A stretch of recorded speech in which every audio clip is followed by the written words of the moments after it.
యొద్ద విచారణ చేయగా యెహోవా స్వప్నము ద్వారానైనను ఊరీము ద్వారానైనను ప్రవక్తల ద్వారానైనను ఏమీయూ సెవియకుండెను. అలాగే 16వ వచనం చూడండి. అందుకు సమూయేలు, యెహోవా నిన్ను ఎడబాసి నీకు పగవాడు కాగా నన్ను అడుగుట వల్ల ప్రయోజనమేమి? చాలా ఇక్కడ జాగ్రత్తగా వినాలి. సౌలు ఇశ్రాయేలీల మీద రాజ్య పరిపాలన చేస్తున్నారు. ఎవరండి? ఇశ్రాయేలీల మీద రాజుగా నియమించబడిన వారెవరు? సౌలు. ఈ సౌలు ఒక సాధారణమైనటువంటి మనిషి. తనకి రాజరికపు విద్య కానీ లేకపోతే రాజులుగా ఎలా ఉండాలో అసలు ఏమీ తెలియదు. ఒక సామాన్యమైన మామూలు ఒక మనిషి అన్నమాట. అయితే దేవుడు తన పట్ల ఒక ప్రణాళిక వేసి ఇశ్రాయేలీలకి రాజులు లేని సమయంలో రాజుగా ఆయన్ని అభిషేకించి సమూయేలు ద్వారా చక్కగా సింహాసనం ఎక్కించారు. ఎక్కించినప్పుడు ఎంత జాగ్రత్తగా పరిపాలన చేయాలి, ఎంత బాగా ఇశ్రాయేలీల్ని పరిపాలిస్తూ తాను అట్టి స్థితిలో ఉండటకు కారణమైనటువంటి దేవుణ్ణి ఎంతగా కొనియాడాలి, ఎంతగా దేవునికి భయపడాలి, అవేమీ లేకుండా సౌలు పలుమార్లు దేవుణ్ణి విసిగించినట్టుగా మనం దేవుని వాక్యంలో చూస్తాం. చాలాసార్లు సౌలు దేవుని మాటకు లోబడలేదు, ప్రతి దానికి విసిగించేవారు. అసలు తను ఒకప్పుడు ఎలాంటి కండిషన్లో ఉన్నాడంటే సౌలు తన యొక్క గాడిదలు పోయినాయి, గార్ధబొమ్మలు పోయినప్పుడు వెతుక్కుంటూ ఆ దేశం దాటి ఈ దేశం దాటి వచ్చినప్పుడు దేవుడు ముందుగానే సమూయేలుకు సెలవిచ్చారు. ఇదిగో గాడిదలు పోయినాయి, ఒక అబ్బాయికి యవనస్తుడు, చాలా బాగుంటాడు చూడడానికి, అతన్ని నేను ఇశ్రాయేలీల మీద రాజుగా నియమించబోతున్నాను. రేపు ఈ సమయానికి అతను నీ దగ్గరికి వస్తాడు, మీరిద్దరు కలిసి పర్వతం మీద భోజనం చేయాలి, అతని కోసం కొంచెం ఏం చేయి పక్కన పెట్టు భోజనాన్ని, మీరిద్దరు కలిసి భోజనం చేస్తారు.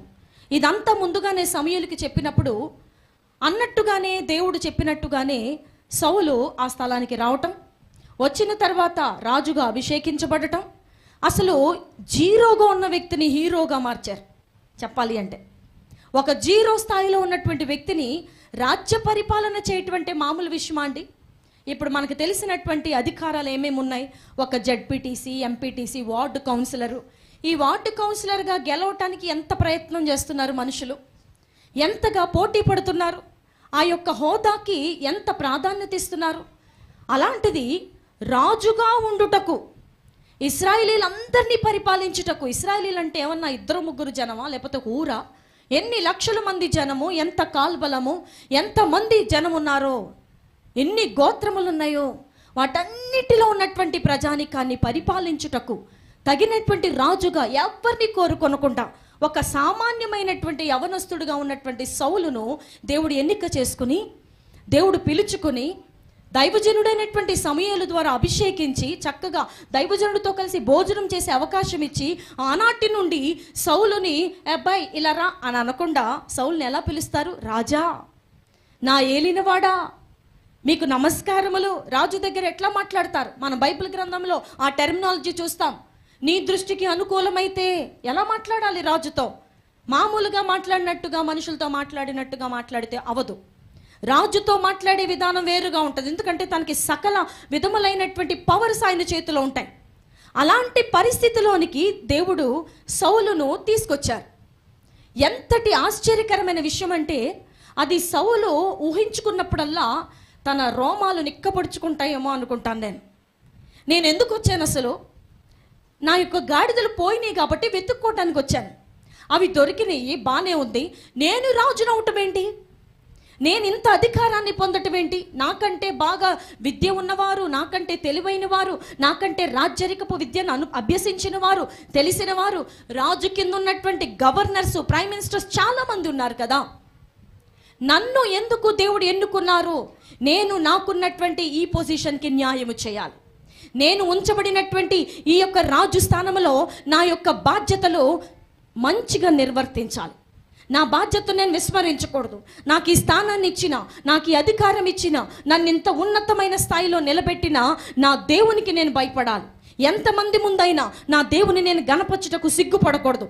ఇది ఒక మనిషిగా సహజంగా వచ్చే ఒక కృతజ్ఞత భావం. ఎవరైనా మనల్ని ప్రేమించి మన పిల్లలకు ఉద్యోగం వేయించారనుకోండి, గవర్నమెంట్ జాబు, నీ బిడ్డ ఏమీ పాస్ అవ్వలా, ఎగ్జామ్స్ రాయలా, తెలిసిన మూలాన వాళ్ళ ఇంట్లో పని చేసినందుకో లేకపోతే వారికి ఎప్పుడో సహకరించినందుకో నీ బిడ్డకు ఒక ఉద్యోగం వేయిస్తే ఎంత కృతజ్ఞత మన నోట్లో నుంచి మనం బయటికి తీసుకొస్తాం. మన క్రియల ద్వారా ఎంత కృతజ్ఞతను వారి ముందు కనుపరచాలని కోరుకుంటాం. ఆయన భిక్షేనండి, మా అబ్బాయికి ఉద్యోగం వచ్చిందంటే గవర్నమెంట్ జాబ్ వేయించారండి, చక్కగా నెలకి ఎంత జీతం తీసుకుంటున్నాడు, ఆయన చలవేనండి, ఎంత కృతజ్ఞత భావం మనుషులుగా మనకు వచ్చేస్తుంది. సౌలులో కనీసము దేవుని పట్ల కానీ దేవుని సేవకుని పట్ల కానీ ఒక కృతజ్ఞత భావం, నన్ను ఈ స్థితిలో ఉంచినటువంటి నా దేవుడు, లేకపోతే నేను ఒక సామాన్యమైన యవనస్తుండే కదా, రోజు లేకటం, నా పనులు నేను చేసుకోవటం, నన్నెవరు గుర్తించే పరిస్థితి నాకు లేదు, నేను ఎవరి చేత గుర్తించబడే స్థాయిలో నా జీవితం లేదు. ఈ రోజున ఇశ్రాయేలీయులకి రాజు ఎవరు అంటే అందరూ చెప్తారు, చిన్న పిల్లవాడి దగ్గర నుంచి పండు ముసలి దాకా, ఏమని? సౌలు అని.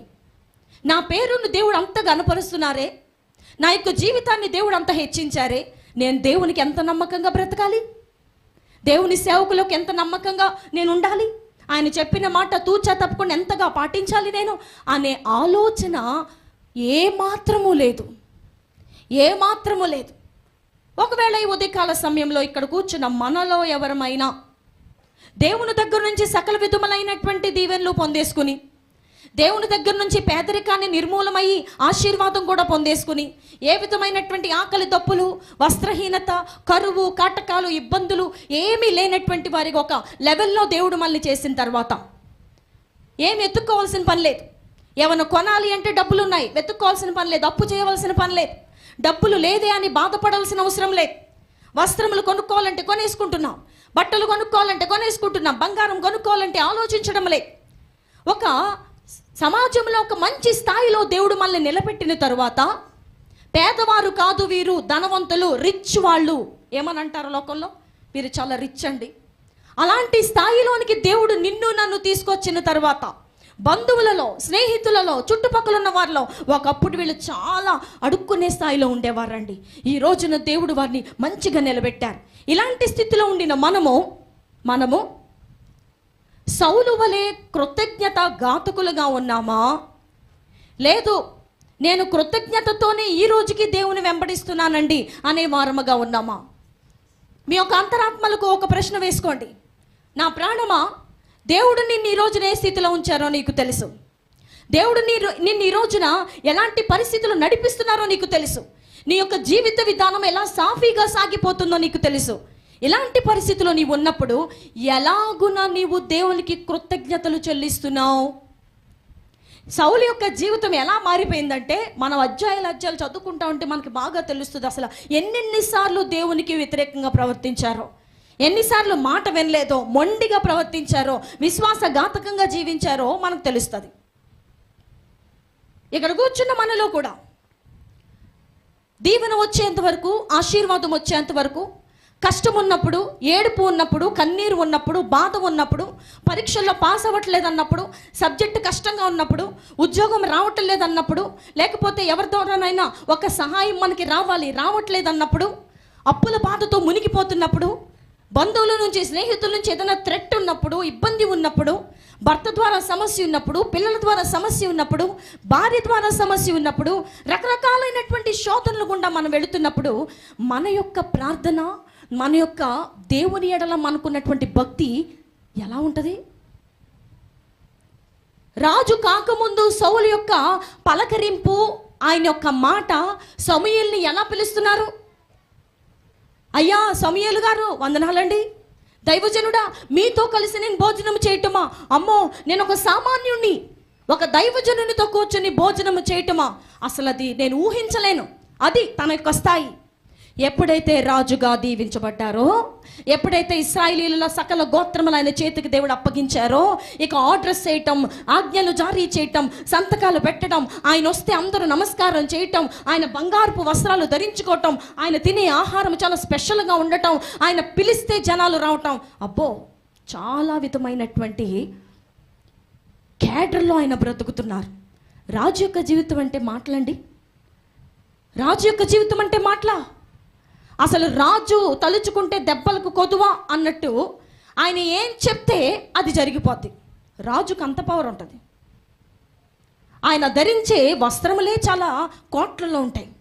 ఆయన కూర్చున్నటువంటి సింహాసనం అంతా బంగారముతో వజ్రములతో అది పొదిగించబడి ఉంటుంది. ఆయన తాగే గ్లాసుల దగ్గర నుండి ప్లేట్ల దగ్గర నుండి అన్ని బంగారమువే. ఆయన ఇంటిలో రోజుకి కొన్ని వందలు వేలు మంది భోజనము చేస్తూ ఉంటారు. అంత సకల సమృద్ధి ఐశ్వర్యాలతో తొలతూగుతూ ఉంటాడు రాజు. ఆయన యొక్క ధనాగారం ఓపెన్ చేస్తే సామాన్యులకి కళ్ళు తిరిగిపోతాయి. అంత బంగారము రాజులకు ఉంటుంది, అంత డబ్బు రాజులకు ఉంటుంది, అన్ని ఆయుధములు వారికి ఉంటాయి, అంత డబ్బు వారికి ఉంటుంది, అంత ప్రజానీకము పనివారు పని మనుషులు ఎంతోమంది ఉంటారు. ఏ స్థాయిలో నుండి దేవుడు ఆ స్థాయికి తీసుకొచ్చారండి సౌలుని? ఎంత ఆశ్చర్యము! ఒక ప్రైమ్ మినిస్టర్ కాదు, ఒక గవర్నర్ కాదు, ఒక ఎంపీటీసీ కాదు, ఒక అధికారి కాదు, ఒక 100 పట్టణముల మీద రాజు కాదు, ఏకంగా రాజు స్థానమునకే దేవుడు ఆయన ఎన్నిక చేసుకొని సింహాసనం మీద కూర్చోబెట్టి ఆ కిరీటం పెట్టుకుంటే ఎంత అందంగా ఉండుంటారు సౌలు,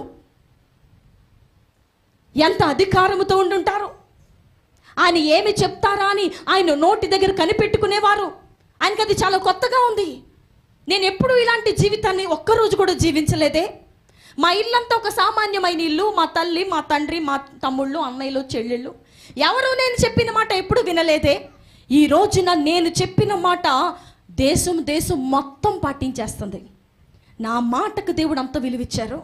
నా మాటే వేదం కింద, నా మాటే శాసనం కింద, నా ఉంగరపు ముద్రే శాసనం కింద దేవుడు మార్చారు కదా.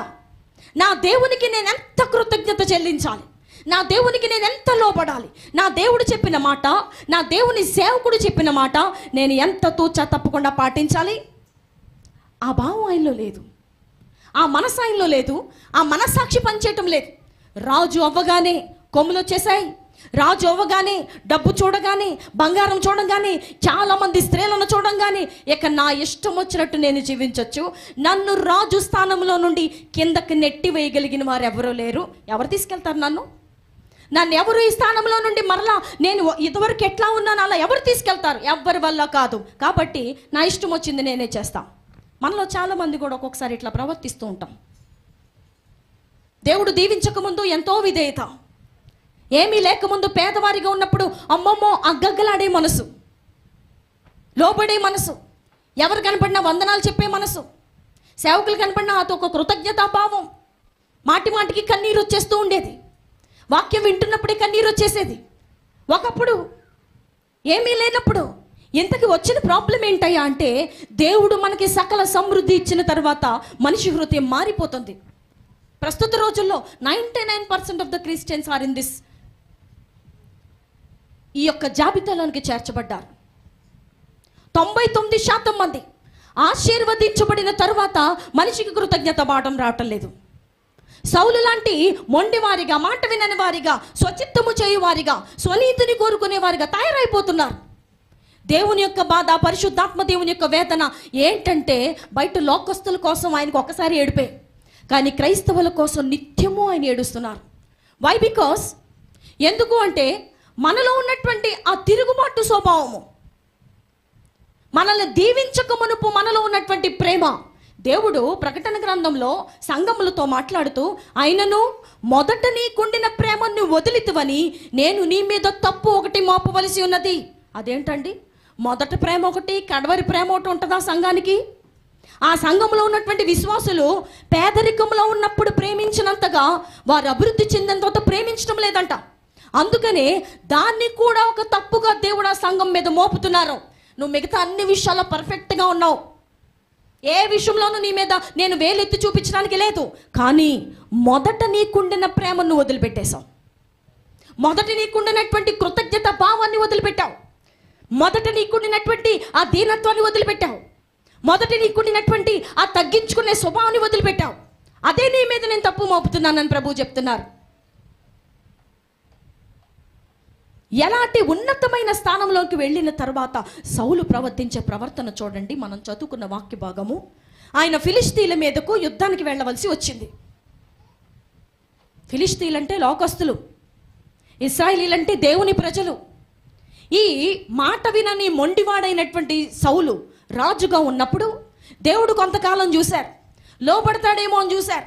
ఏ మాత్రము కూడా కనీసము చేమ కుట్టినట్టుగా కూడా ఆయనకి లేదు. సమయాన్ని ఎదిరించేస్తున్నారు, తన యొక్క దేవుణ్ణి ఎదిరించేస్తున్నారు. తన చుట్టూ ఉన్నటువంటి సేవకులు ఎవరైనా దేవుని బిడ్డలుంటే వారి మాట లెక్క చేయడం లేదు. ఇక నేను రాజును కాబట్టి నేనేం చేసినా పర్వాలేదని ఇష్టం వచ్చినట్టు ప్రవర్తించడం మొదలుపెట్టినప్పుడు ఫిలిష్తీయులతో యుద్ధానికి వెళ్ళే ఆ సమయం ఆసన్నమైంది. నేను యుద్ధానికి వెళ్ళాలా వద్దా, ఏమి చేయను ఇప్పుడు అని చెప్పి ఆయన సతమతం అయిపోతున్నటువంటి ఆ సమయంలో దేవుడు మాట్లాడతారేమో అని చెప్పి చాలా వెయిట్ చేశారు. ఎందుకంటే యుద్ధానికి వెళ్ళాలో లేదో రాజులు దేవుణ్ణి అడిగి తెలుసుకునేవారు చాలా మంది. దేవుడు వెళ్ళమని చెప్తేనే వెళ్ళేవారు. యుద్ధం అంటే అసలు ఎవరు ఉంటారో ఎవరు వెళ్ళిపోతారో తెలియనటువంటి ఒక యుద్ధ ఆ రంగంలోకి దిగితే తెలుస్తుంది. ఎక్కడ చూసినా రక్తము, ఎక్కడ చూసినా కాళ్ళు చేతులు తెగిపడిపోవడము, మళ్ళీ ఇంటికి క్షేమంగా వస్తామన్న నమ్మకం లేనటువంటి పరిస్థితి యుద్ధంలో ఉంటుంది. నేను వెళ్ళాలా వద్దా, ప్రభా నాతో మాట్లాడండి అని చెప్పి ఎప్పటిలాగే దేవుడు తనతో మాట్లాడతారని అనుకున్నాడు సౌలు. దేని ద్వారా కూడా సౌలుతో ఇక్కడ కూర్చున్నటువంటి ప్రియ సంఘ బిడ్డలారా, ఇక్కడ కూర్చున్నటువంటి మీలో కొన్ని సంవత్సరాలుగా భక్తి చేస్తున్నటువంటి మీలో మనలో ఎంతమందితో దేవుడు కళ ద్వారా, దర్శనము ద్వారా, వాక్యము ద్వారా మాట్లాడే అనుభవం మీలో కలిగి ఉన్నారు? ఇంకను ఈ రోజుల్లో అట్టి వారు ఉంటే వారెంతో ధన్యులు. అట్టి అనుభవంలో బ్రతుకుచున్నవారు ధన్యులు. అట్టి అనుభవంలో దేవునితో నడుస్తున్నవారు ధన్యులు. చాలామంది ఇలా అంటారు, ఏదైనా ఒక ఆలోచన వారి హృదయానికి తట్టింది అనుకోండి, దేవుడు నాతో మాట్లాడారండి, దేవుడు నాతో ఎలా చెప్పారో తెలుసా అండి, నువ్వు అక్కడికి వెళ్ళొద్దు, ఇలా చేయొద్దు. నిజముగా దేవుడు మాట్లాడాలో లేదో మారు మనసు పొంది మనసాక్షి కలిగిన వారికి సులువుగా అర్థమైపోతుంది. ఎవరు చెప్పినా నమ్మేస్తాం మనం. దేవుడు నాతో మాట్లాడారని ఇప్పుడు మీకు చెప్పాను అనుకోండి, మీరు నమ్ముతారు, నమ్మకేం చేస్తారు. కానీ నిజముగా ప్రభు నాతో మాట్లాడే అనుభవం నాకు ఉందో లేదో నా యొక్క హృదయ స్థితి చెప్తుంది. నా హృదయము దేవుని దృష్టికి అనుకూలమైనదైతే, నా హృదయము దేవుని దృష్టిలో నిష్కళంకమైనదైతే, నేను నడిచే మార్గములో ఎలాంటి తప్పిదములు లేని మార్గమైతే, చూపు ద్వారా, తలంపు ద్వారా, ఆలోచన ద్వారా, క్రియ ద్వారా, నా యొక్క మూమెంట్ ద్వారా తప్పు లేని వ్యక్తినైతే, పాపము లేని వ్యక్తినైతే ఐ కెన్ ఈజీలీ నో. నాకు ఈజీగా తెలిసిపోతుంది ప్రభు నాతో మాట్లాడుతున్నారా లేదా అనేది. చాలామంది ఇట్లా చెప్తారు, నాతో దేవుడు మాట్లాడారండి, నాతో దేవుడు మాట్లాడేశారు. కానీ ఇక్కడ సౌలుతో దేవుడు మాట్లాడడం మానేశారు. ఈ రోజుల్లో ఎంతమంది జీవితాల్లో ప్రభు యొక్క స్వరము వారి జీవితంలో కట్ అయిపోయిందో, ఎంతమంది జీవితాల్లో ప్రభు దగ్గర నుంచి రావాల్సిన సిగ్నల్స్ ఆగిపోయినాయో, ఎంతమంది జీవితాల్లో దేవుని దగ్గర నుంచి రావాల్సినటువంటి దీవెనలు, ఆశీర్వాదాలు జరగబోయేవి, జరుగుచున్నవి, ముందుగా దేవుడు తెలియచేస్తానని చెప్పినటువంటి ఆ యొక్క సంకేతములు వారి జీవితంలో కట్ అయిపోయినాయి. బట్ దే డోంట్ నో, వారికి తెలీదు దేవుడు వారితో మాట్లాడడం మానేశారన్న సంగతి.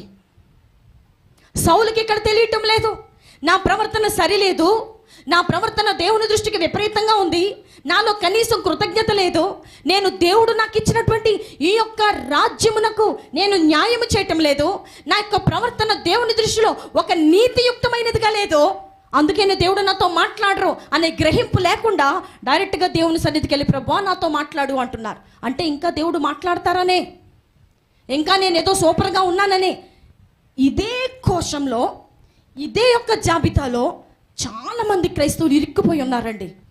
ఎంత భక్తిహీనత మనిషిలో ఉన్నా, ఎలాంటి భక్తిహీనత మనుషులు ఏలుబడి చేస్తున్నా, హృదయం అంతా లోకముతో నిండిపోయినా ఇంకా ఆ మనిషి అనుకుంటాడు నేను బాగానే ఉన్నాను, నాకేంటి, నేను ప్రార్థన చేయగలను, వాక్యం చదవగలను, అవసరమైతే 2-3 వాక్యం చెప్పేయగలను, ఓ పాట పాడగలను, నాకేంటి, నేనేమి లోక సంబంధమైన ఏం చేయట్లేదు కదా. నిజముగా సౌలు ఆ రోజుల్లో కొన్ని వేల సంవత్సరాల క్రితము సైతానిలా మోసపుచ్చాడు, కానీ ఈ రోజుల్లో కూడా చాలామందిని మోసపుచ్చేస్తున్నాడు. ఏది నిజమైన భక్తి, ఏది నిజమైన నీతి, ఏది నిజమైనటువంటి దేవుని యొక్క మాట వినటం, ఏది నిజమైన దేవుని చిత్తము, భక్తి చేస్తున్నప్పుడే మనకు అది తెలుస్తూ ఉంటుంది. అంతే తప్ప ఎవరికి వారమే మార్కులు వేసుకోవాలంటే, మన ఆన్సర్ షీట్ మనం దుద్దేసుకోమంటే అందరూ 100కు 100 వేసేసుకుంటారు. ఎవరు ఒక మార్కు తగ్గించుకోవాలనుకోరు, ప్రతిదీ కూడా కరెక్టే, ఈ ఆన్సర్ కరెక్టా, ఇది కరెక్టే అని మనం అనుకుని మనం మార్కులు వేసుకుంటాం. ప్రియ దేవుని బిడ్డలారా, ఈ రోజుల్లో చాలా మందికి తెలియని విషయం ఏమిటంటే, నేను భక్తి గాడి తప్పాను అని తెలియటం లేదు.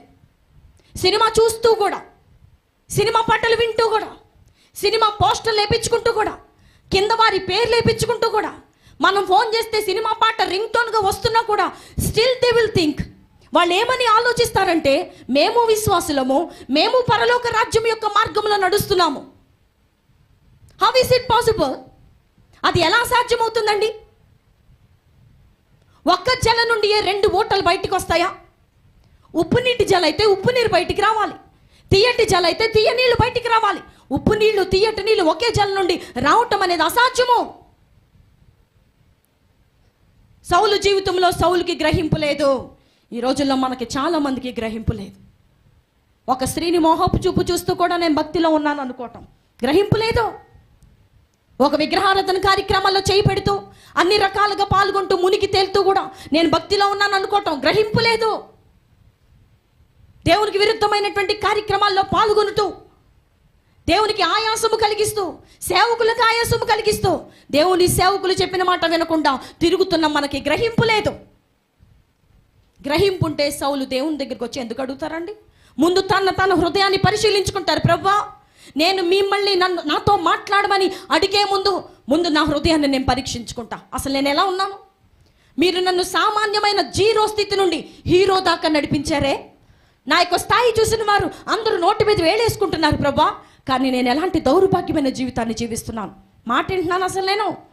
ఒక రాజుగా ఉన్నప్పుడు సమూయేలు చెప్పినటువంటి మాట విన్నానా? సమూయేలు ఏం చెప్పారు?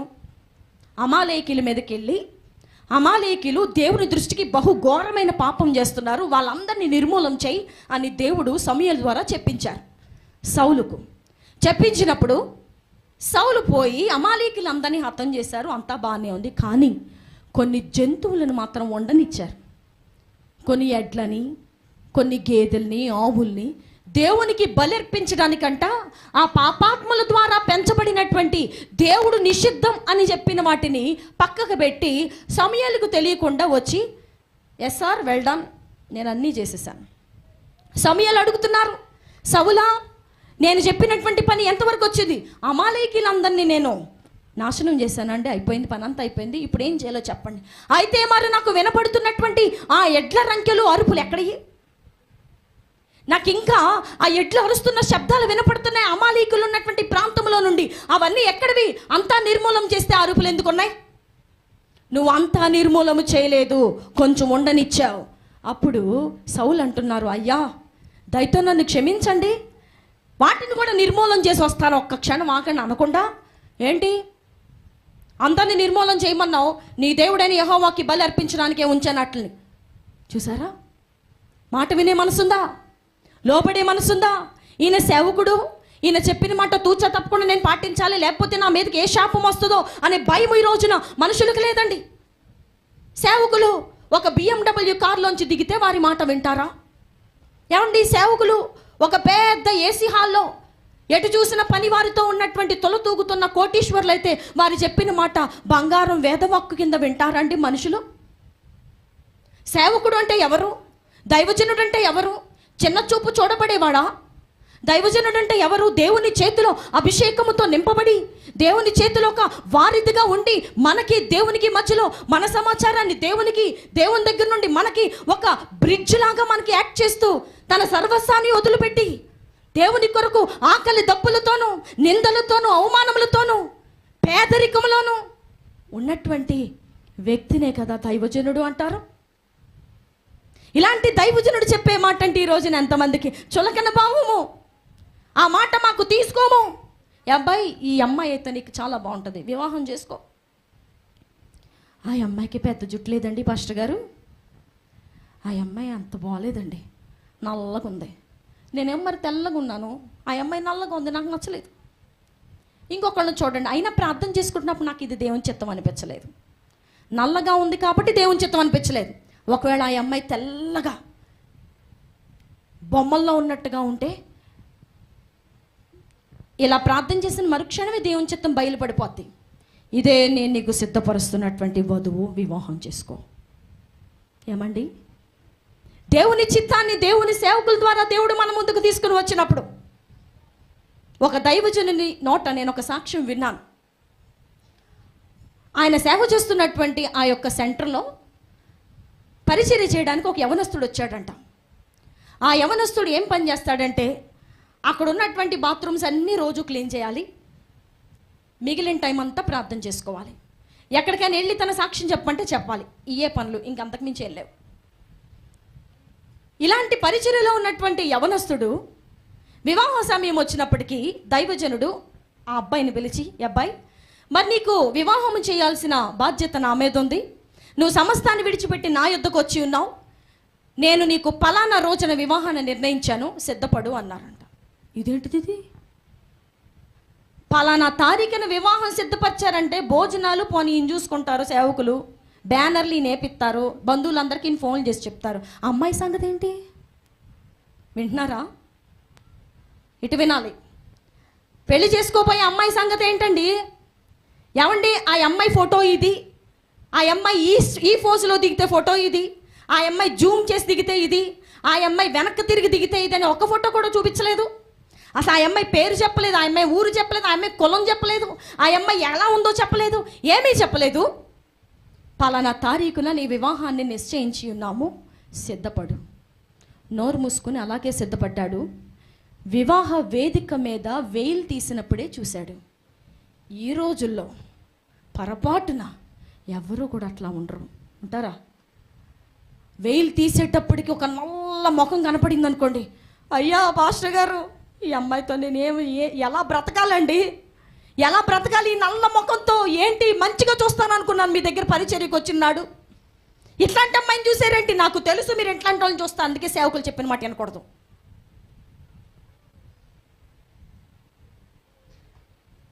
మాట్లాడకుండా దేవుని సేవకులు తీసుకొచ్చి పక్కన కూర్చోబెట్టినటువంటి ఆ సహోదరిని వివాహము చేసుకున్న తర్వాత వారిద్దరూ కలిసి ఏ క్లాస్గా సేవ చేస్తున్నారు. అందమైన అమ్మాయిని తీసుకొస్తే ఏం చేస్తుందండి? సేవ చేస్తుందా? అందమైన అమ్మాయికి ఆలోచనలన్నీ ఎక్కడుంటాయి? మారు మనసు పొందని వారైతే ఎక్కడుంటాయి ఆలోచనలన్నీ? లోకం మీద ఉంటాయి. వారి సేవలో కష్టపడమంటే ఎక్కడ కష్టపడతారండి? ఉదయం లేసి 3 ప్రార్థన చేయమంటే నేను చేయలేనండి. ఒక విశ్వాసుల గృహానికి వెళ్ళి వారి ఇంట్లో కాసేపు ఉండాలి, ప్రార్థన చేయాలి, వారికి పరిచర్య చేయాలంటే నేను చేయలేనండి. ఈరోజున సేవ పరిచర్య అంటే ఎంత చులకనో. అందరూ బయలుదేరిపోతున్నారు. కొంచెం వాక్యం చెప్పడం వచ్చి, కొంచెం పాట పాడడం వచ్చి, కొంచెం వాయిద్యములు వాంచడం వచ్చి, ఇక కొంచెం నేమ్ అండ్ ఫేమ్ ఉంటే చాలు, కొంచెం యూట్యూబ్ వీడియోస్ చేసుకోవడం వస్తే చాలు, ఎడిటింగ్ చేసుకోవడం వస్తే చాలు, థంబ్నెయిల్స్ పెట్టడం వస్తే చాలు, గబగబా ఒక వీడియో చేసి 1.1K వ్యూస్, 12K వ్యూస్, డబ్బులు వచ్చేస్తున్నాయి. యూట్యూబ్ కూడా తెగేసేస్తున్నాడు అకౌంట్లో డబ్బులు. ఈ డబ్బులు వచ్చేసి అందరూ యూట్యూబ్లో వీడియోస్ చూసి ఎత్తే చాలు, అదే సేవ. ఏమిటండి సేవ అంటే?